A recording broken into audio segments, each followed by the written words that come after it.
Салам достор, назарыңыздарда Аралаш медиа. Бүгүн сиздерге дагы бир кызыктуу тасмалардын бирин кыскача баяндап бермекчибиз. Сиз шашпай отуруп видеону аягына чейин көрүүгө даяр болуп калган болсоңуз, биз баштадык.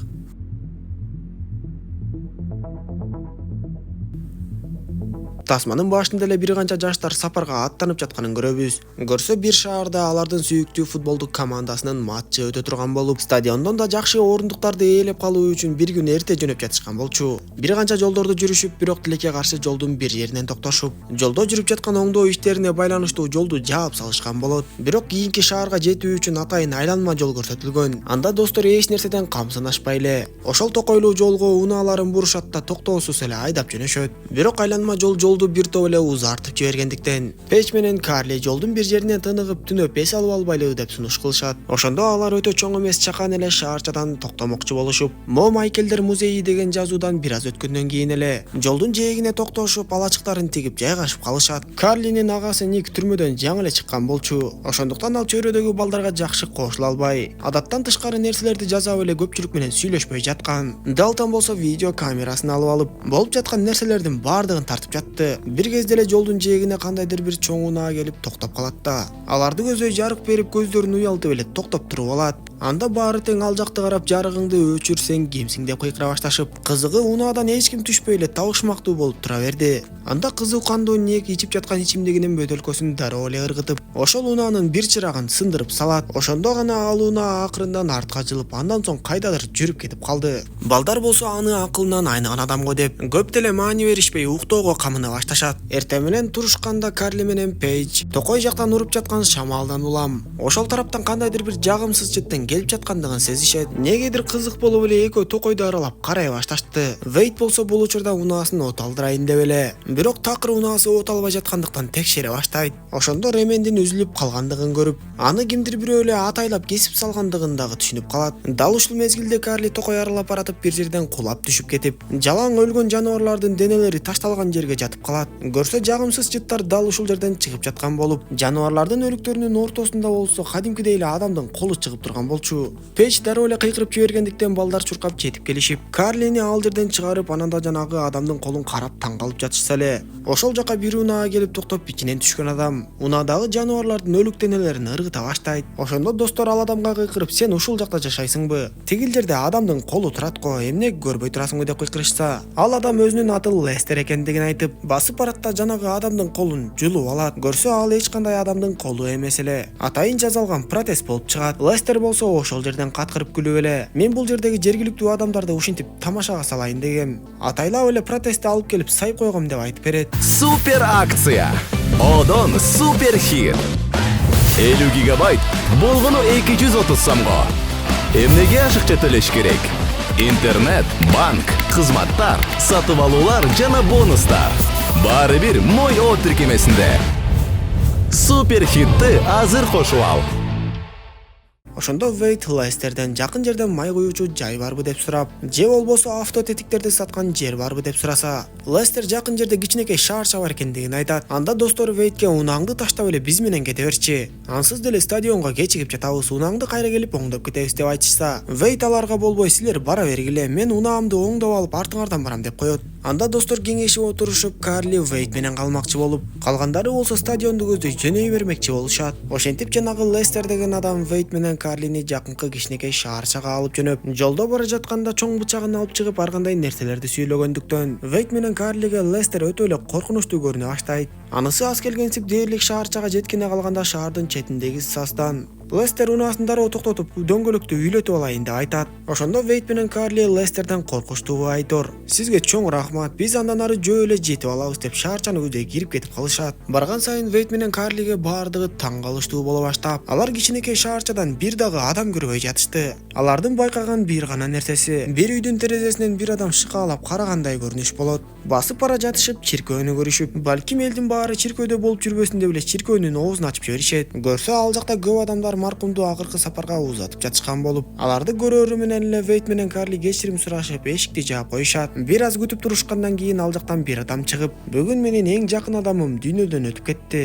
ошондуктан мен бул жерде болушум керек. Май коюучу жайда күтүп турсаңар бир аз убакытта мен барып калам деп узатат. Анда маркумду акыркы сапарга узатуу аз эми бүткөнчө эмне кылабыз деп ойлонгон Вейт менен Карли өтө алыс эмес жердеги мом айкелдердин музейине кирип барышат. Ал жактагы ар кандай заттар жана айкелдердин баардыгы момдон жасалган болуп, ар түрдүү адамдардын айкелдерин көрүп жатышкандыктан кызыктуу болуп жатты. Андан кийин Вейт бир итти кармап көрөйүн деп бара калса эле ал тирүү ит болуп чыгып, жүрөгүн түшүрүп каап жиберет да качып кетет. Дал ошол учурда Карли күскүнү тазалап коем деп жатып, арткы терезеден кандайдыр бир адамдын көрүнүп кеткендигин байкайт.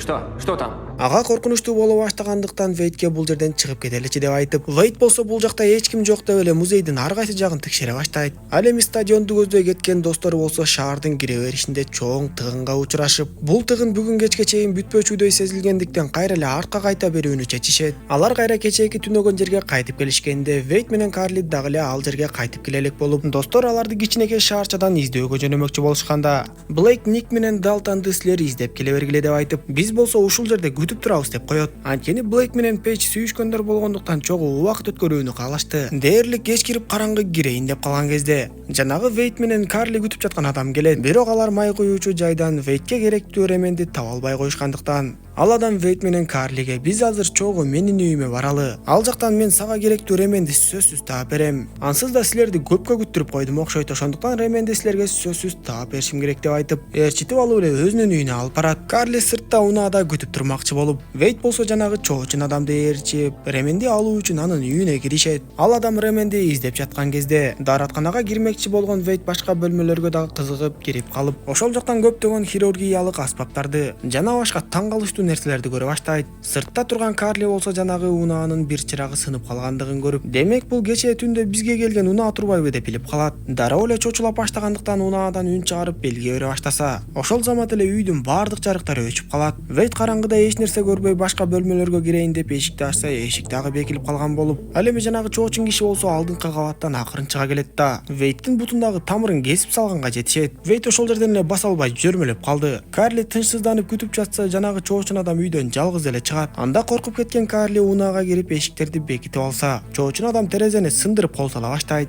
Карли болсо унааны оталдырып жүргүзүп жибергенге жетишип, бирок арт жакка бараткан унаа тыгылып калгандан соң унаадан чыгып качып кеткенге мүмкүн болот. Ушул мезгилде жанагы Вейтти үйдүн ичинде кандайдыр бир чачы саксайган узун адам сүйрөп алып жертөлөгө алып кирет да бир жерге жылбагыдай кылып бекитет. Андан соң эч камырабай эле ыпысык болгон момду Вейтке агызып куя баштады. Карли болсо жанталашып качып жанагы чиркөөгө качып кирип, жакшылап караса ал жактагы жанагы адамдардын баардыгы тең жылбай эле отурат. Көрсө ал жактагы адамдардын баардыгы дагы мом айкелдери болуп чыгып, Карли байкабай алардын бирөөсүнүн колуна тийип алганда колу үзүлүп түшүп калат.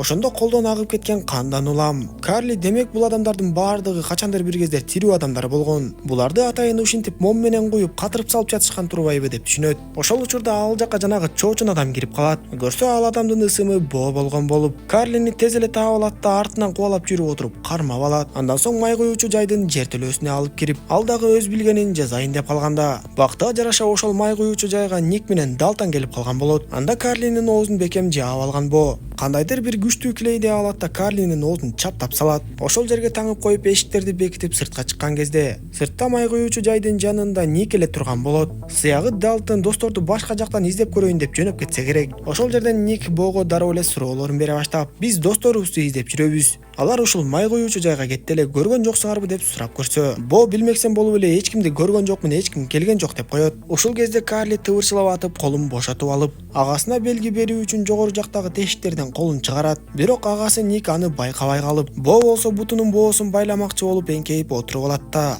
Карлинин чыгарып жаткан сөмөйүн бир көз ирмемде кесип алат. Ооруга чыдабай кыйкырайын десе кыйкыра албай калган Карли болушунча бир колу менен аракет кылып жатып, оозун тешип айрып салат. Дароо эле агасына кыйкырып жибергенде, агасы Ник менен боонун ортосунда мушташ башталып кетет. Ник шамдагайлык кылып май коюучу жайдын ичине кирип эшиктерди бекитип алганга жетишип, бул учурда Далтан болсо жанагы мом айкелдердин музейине кирип барат. Ал дагы музейдин ичиндеги көптөгөн айкелдерге таң калып, кадимкидей эле айкелдей болуп катып отуруп калган Вейтти көрөт. Бир тарабынан бул тамашабы деп ойлоп Вейттин жанына барып, бирок эмнегедир Вейттин көздөрү гана кыймылдап жаткандыгын көрөт. Бир аздан кийин гана анын сыртына мом куюлуп катырылып калгандыгын түшүнүп, Вейтти бошотконго аракет кылып, бирок анын бет териси сыйрылып эле түшүп калат. Дал ошол учурда чачы узун адам күтүүсүз жерден кол сала баштап, Далтон канчалык качып коргонгонго аракет кылса дагы, бир кезде болбой эле чачы узун адам анын башын кесип салды. Бул учурда болсо Ник жертөлөөдөгү Карлини бошотуп чыгып, эми кайда барабыз дегенде Карли агасына: "Мен ушул эле шаарчадагы бир үйдө бир аялдын бар экендигин көргөнмүн. Ошого жетип барып, телефон байланышы бар болсо полицияларга чалалы" деп айтат. Бирок качан гана алар ошол үйгө жетип барышкан кезде,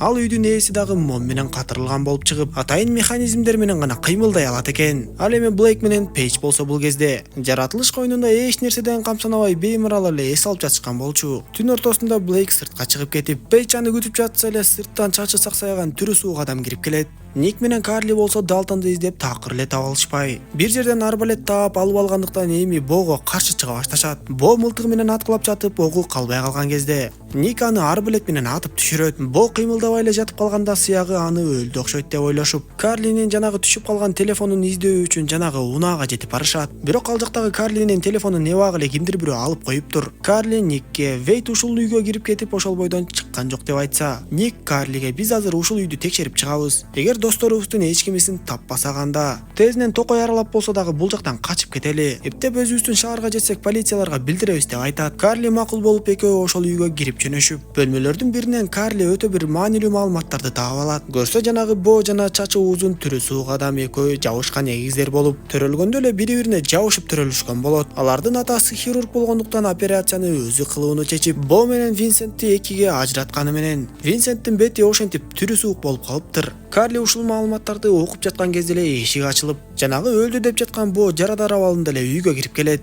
Ал кыйналып денесиндеги жебени сындырып чыгарганга аракет кылып жатса, сыртта чоң унааны сүйрөтүп Винсент дагы келип калат. Блейк менен Пейдждин өлүк денелери унаада жатат. Ошолорду терезеден көрүп турган Карли ыйлап баштап, бирок өтө коркконунан үн чыгарбай, бильярд үстөлүнүн астында эле жашынып жатты. Кирип келген Винсентти Бо дароо эле уруша баштап: "Сен эмне алардын баарын өлтүрүп салдың? Менин уруксатымсыз үйдөн чыкпай эле койбойт белең" деп айтса, Винсент унчукпай эле анын бети дагы мом менен куюлгандыктан ээртип түздөй баштайт. Карли жашынып отуруп эптеп Никке жетип, экөө кайда качаарын билбей жертөлөө аркылуу качканга аракет кылып баштаганда, мыкаачы эгиздер үйдө кимдир бирөөлөрдүн бар экендигин билип калышат. Винсент жулкунуп эле жертөлөөгө жетип барып, бирок Ник ага катуу каршылык көрсөтүп, өрт дагы чыгарып жиберет. Жертөлөөдөгү туннелдин узун экендигин көрүшүп, ошол менен жүрүп отурушса эле, көрсө алардын үйүнөн жанагы мом айкелдердин музейинин көздөй жол бар экен. Жертөлөөдө чыккан өрт баарын каптай баштап, керек болсо музейге да жетип, музейден чыгып эми качалы деп калган Ник менен Карлини Бо кармап калат. Ал бычак менен Никти бутка сайып жарадарлап, Ник кыймылдай албай калган кезде аны биротоло өлтүрөйүн деп калганда, жардамга Карли келип таяк менен Бону бир канча жолу чапкылап эсине оодарып салды.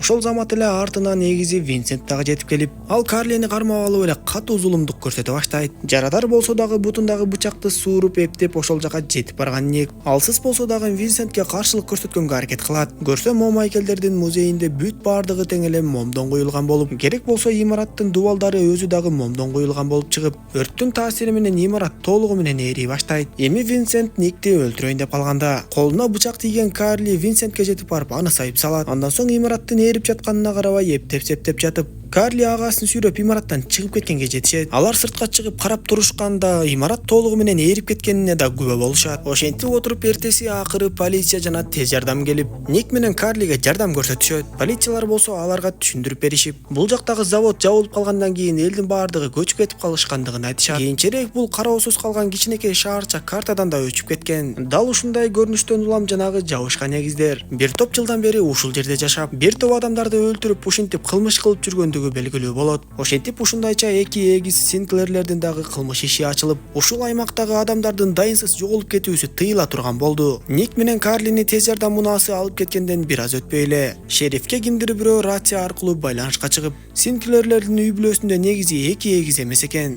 алар үчөө болчу экен деген документалдык маалыматты айтат. Тез жардам унаасында кетип бара жаткан Карли болсо шаардан чыгып баратып, жолдун жээгинде баягы Лестер деген адамдын турганын көрөт. Биз ушул жерден Синклерлердин үй бүлөсүнүн 3-чү баласы дал ушул Лестер экендигин билебиз. Тасма дал ушундайча соңуна чыгат достор. Видео жаккан болсо мага жакты белгисин басып, дос тааныштарыңыз менен бөлүшүп койгонду унутпаңыз. Кийинки видеолордон көрүшкөнчө аман болуңуздар.